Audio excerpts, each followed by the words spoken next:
in the future you'd like to take advantage of my horticultural expertise, I'd be happy to come back. Hey, welcome back to ScreenCrush. I'm Ryan Harriet, and this is all of the Easter eggs, references, and little things you might have missed in the criminally underrated finale of the Continental. So, like the other episodes, this one starts in a flashback showing us not only Frankie and Winston's childhood home, but also where Frankie hid the coin press, which we see in the following shot. We hear a homeless veteran yell,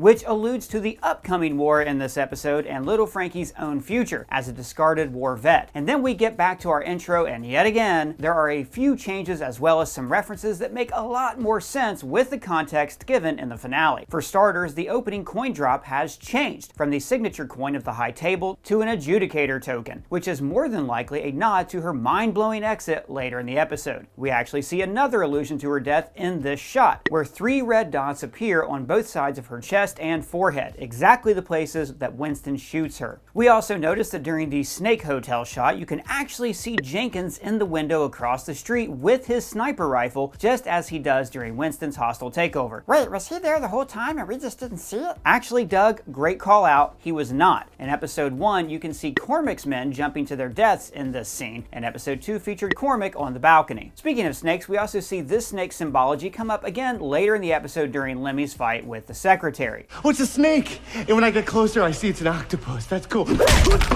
Now, we mentioned before how the rats were a symbol for the Bowery, but after seeing this episode, it is more than likely a reference to Jenkins' exterminator disguise. The Chinese lettering in the dojo has changed again. This time, it reads Redemption, which is a huge theme throughout this episode. Now, redemption has a few connotations. The word itself simply means the action of regaining or gaining possession. Now, in a biblical sense, it means the action of saving or being saved from sin, error, or evil, and both definitions are applicable in this episode. Not only does Winston take the Continental through its own redemption, but the conclusion of Yin, Lou, and KD's storylines represent their own personal redemption as well, which is likely why we see a poster of Lou replaced this time around. Now, last week we talked about the colors of the intro and how they tie into the color usage from the Wick films. Yeah, I remember. Yellow means hope and red means bad guys, right? Exactly, Doug. High five. This is why we said this scene represented hope triumphing over evil or reckless bloodshed. What we failed to notice was the dog tags hanging from the yellow jacket and how the pattern on the inside matches Winston's ascot. It's a cravat. There's also a key hanging from our homie in red here, which is the key to the vault that Cormac wears around his neck in this episode. So this shot of the yellow suit shooting the red suit is an homage to how Winston eventually earns his position in the hotel. But he doesn't actually shoot Cormac. Right, but he is the one who puts Cormac in the position that finally leads to his death. Now, in our first breakdown, we mentioned how this flash of the word inimicus, which is Latin for enemy, which of course we see used later when the red light activates in the hotel and the guests are sent bounty posters via the pneumatic tubes, which also brings some context to this shot as well. The intro ends on a severed hand, the same one that Winston uses in the final scene to end the Defensionem protocol. Back at the dojo, Winston and friends are getting their plans sorted, and I gotta say, this line just really sealed the deal for Colin Woodall as a young Ian McShane. But I am going to kill Cormac and take his precious f***ing hotel with or without you. I'll see you all at the grand reopening. KD stops by the dojo, and after telling Lemmy and Lou that she's looking for Winston Scott, Lemmy replies with, "It's not a name I know." Sounds like a pedophile. Which is ironic after they just recently added Jenkins the pedo hunter to their crew. Mayhew, of course, is spying on her from afar with his wedding ring on, showing his refound commitment to his previous betrayal. Then we get us some good old Jenkins, who is honestly one of my favorite characters in this whole series. He seems to be an homage to Marcus, Willem Dafoe's character in Wick Chapter 1, but with a little bit more Southern charm. And I've been saved by the grace of Southern charm. He disguises himself as a rat exterminator in order to get into this poor lady's home, which is appropriate since he will be using her living room window to exterminate Cormac's army later in the episode. His name tag reads Chuck Spadina, which is one of the coolest Easter eggs in the whole show. Because Chuck Spadina was a stage name that Keanu Reeves jokingly suggested after a producer told him his name was too exotic? Exactly. Now, when Jenkins is flirting, he says, At first, I thought you were Lana Turner. which is an odd choice of celebrity lookalikes. Yeah, didn't her teenage daughter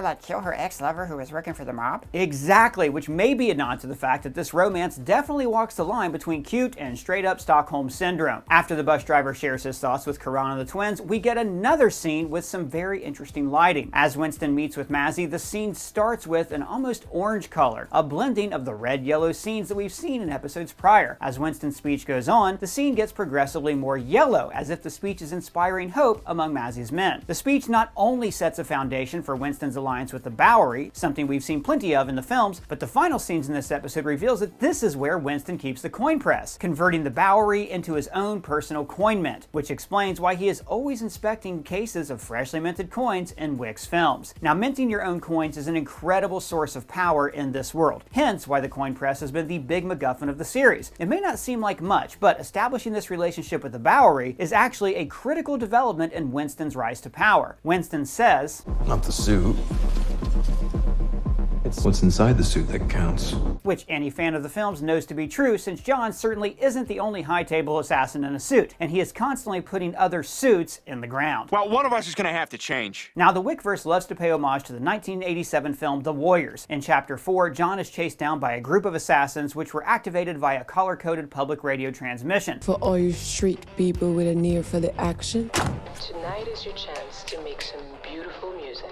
Clearly referencing this scene from The Warriors. For all you boppers out there in the big city, all you street people with an ear for the action, I've been asked to relay a request from the Gramercy Riffs. In fact, we even get a similar scene later in the episode when Cormac makes a similar announcement over the intercom. "Hello, Continental shoppers." And we get yet another Warriors reference in this shot of Lou crossing the street, where we can see her pass the same graffiti-covered hearse from the film, giving us our third major car cameo. After Lou takes Mayhew on a not-so-excellent adventure in a phone booth, I see what you did there. Cormac decides that his best course of action is to get high on himself, literally. Now, while we are not 100% sure what the drugs used here are, the blue vial may play on a blue nitro, a common name for liquid ecstasy, which, in a way, makes sense because it fills Cormac with his own egotistical version of religious ecstasy. I feel God in this Chili's tonight.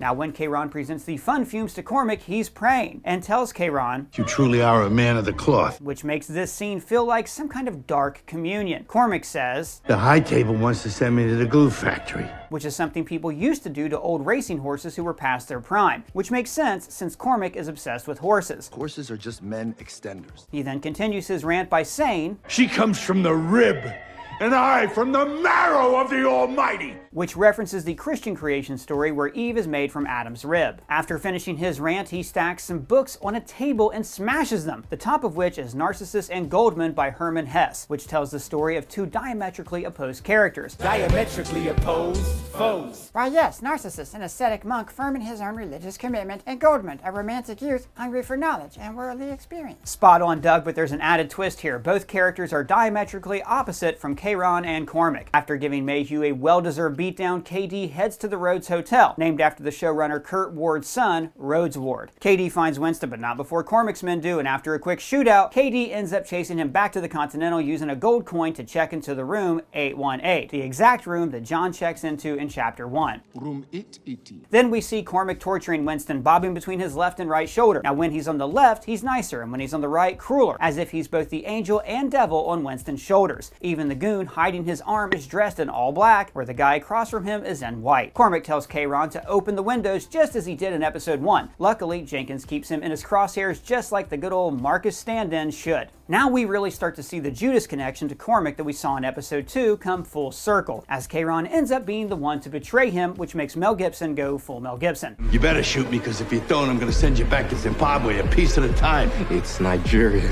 As Winston's crew gets into place, we head back to the dojo to wrap up Lou's story. The one-armed orphan points out the C4 detonator, saying, "Sorry, some objects speak to me." Something he will say later in the episode when we need some quick plot resolution. "Sometimes objects speak to me."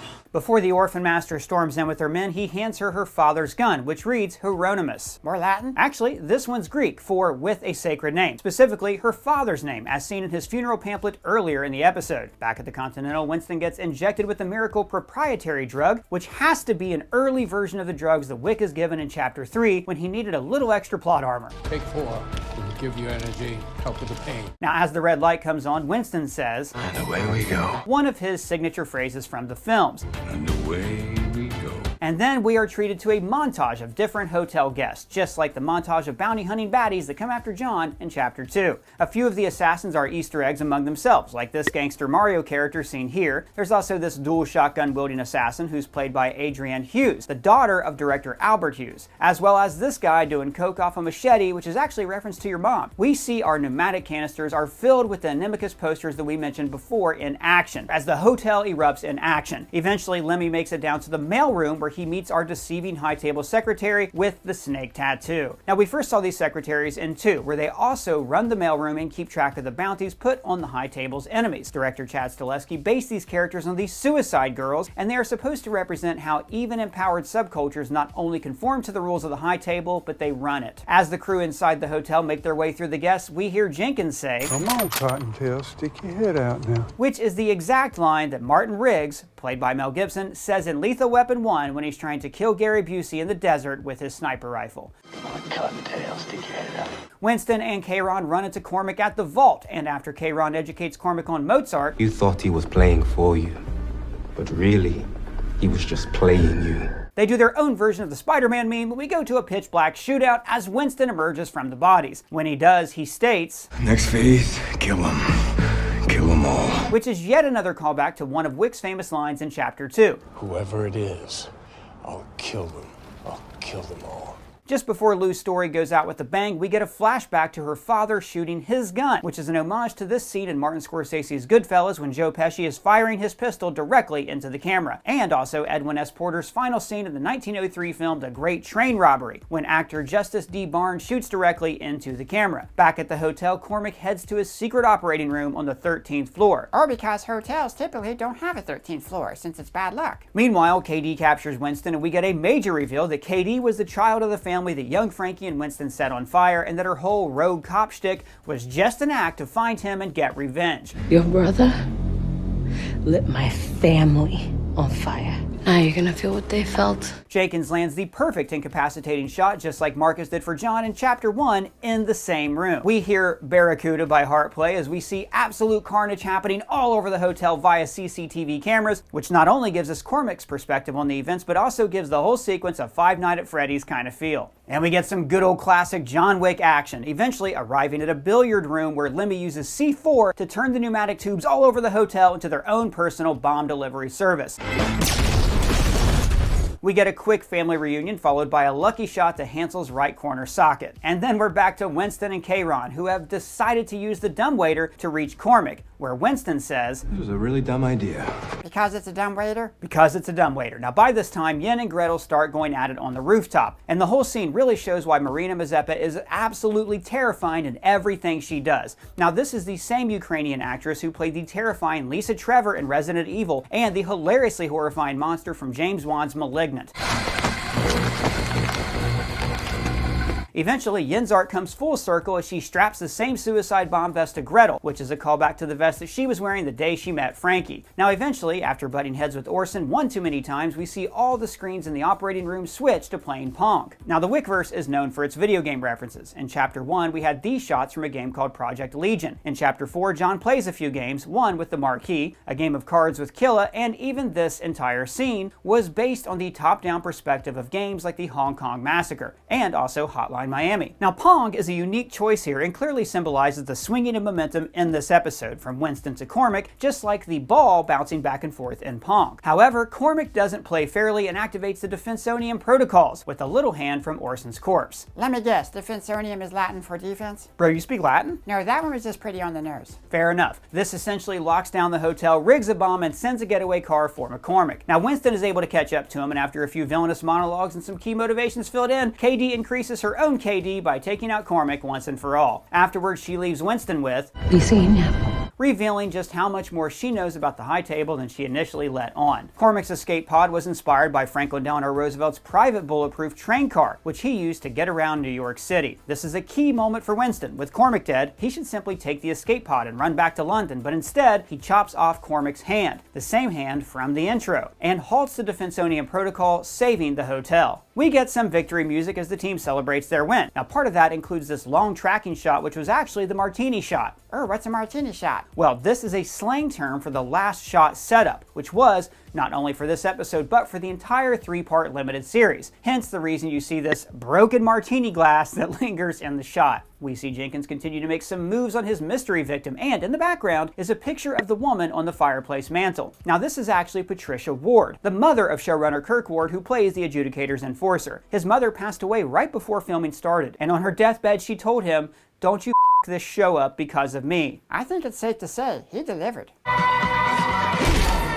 We hear a What a Difference a Day made by Maria Grever to remind us that this all happened in just one night, and the Adjudicator makes her way over to the hotel. Now her stretch Impala looks like a hearse, foreshadowing her imminent death, and her license plate reads SWFLTY, or Show Fealty, a frequent request of the Adjudicator in Chapter 3. You have earned my fealty.